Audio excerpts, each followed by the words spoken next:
Hi everybody. Today we're going to talk about one of everybody's favorite subjects in the whole wide world, and that's black tanks and gray tanks.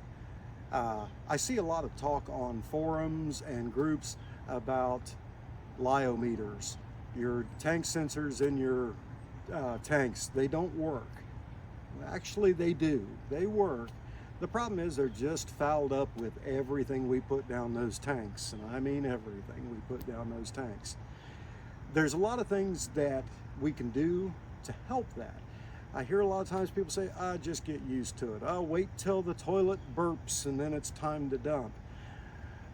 There's been some bad experiences with toilet burps that people don't necessarily want to get to that point. I'd rather know when my tank is empty and when my tank is full. So we're going to talk about some of my procedures that I use to help keep a tank clean and those sensors working the way they should. And I want to start out by saying I'm not promoting anybody's particular products.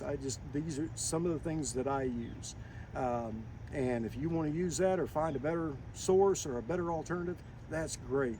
I'm just trying to give a little bit of information because I have pretty good success, and I'd like to see you have that same success as well, rather than it just being a headache for you. So we're going to go over, I've got mine, I've already dumped my tanks at this point, and I'm going to show you a few things. Don't worry, there's not going to be anything that's going to gross you out in this video. So come on over here with us. Okay, so here's what I've got set up. I've got my standard sewer hose set up. And then what I've got, this is a King Flush. You can find this on Amazon if you search RV flush system and King Flush.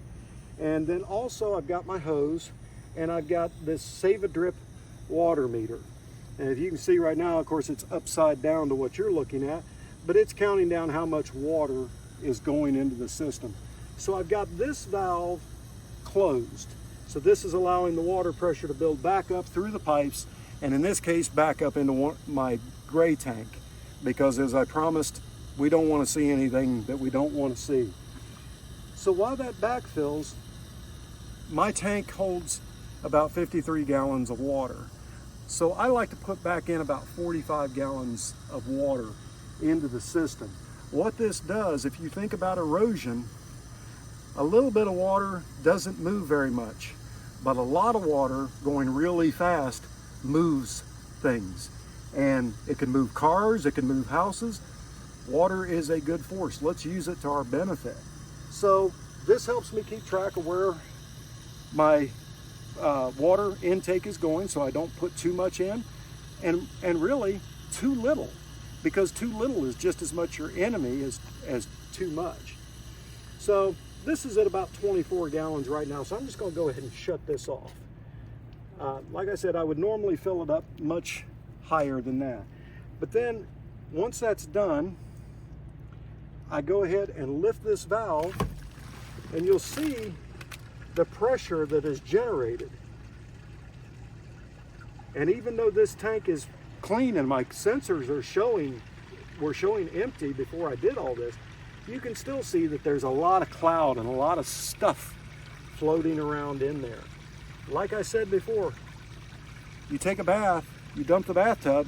Is the bathtub clean? No, it's not. You still have to clean around the edges and clean the inside of that. So this just helps get any more of that out of there.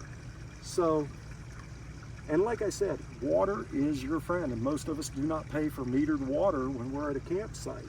So this is a good tool to have in your arsenal for cleaning those tanks. Another thing I like to use is, these are available at Lowe's, is these quick connects. And see how quick it's being when I want it to be quick?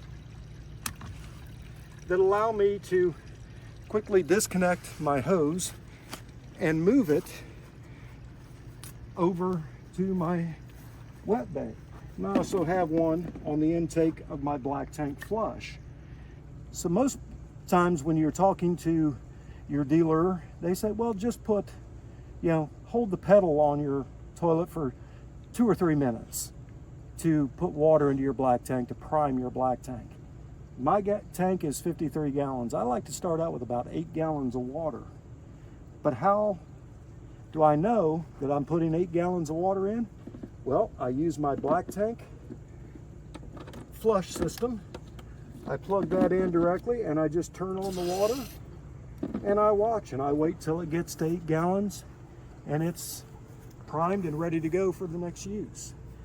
There are lots of things, and this doesn't cover all of them. There are subjects like short dumping, where you go out for 2 or 3 days and then you dump and you're only a half full at the most, that cause problems as well. So this is just a basis to start with of how you can make your tank sensors work better. But if you don't have a good basis to work with, say your tanks you dump now and your tanks are still showing full and you don't know, well, you have to have a good starting point. And a good starting point is one of 2 things. Your rig is brand spanking new and it's never been used, or you have somebody come out and professionally clean your tanks. And we're going to shoot another video and show you what that process looks like and show that at a later time. So look for that. So thank you for watching. I hope this was helpful. If you have any questions, concerns, or comments, just feel free to reach out to us, give us a call, or go to the website. That is JimHilesMobileRVRepair.com, and we'd be happy to answer any of your questions. Have a great day.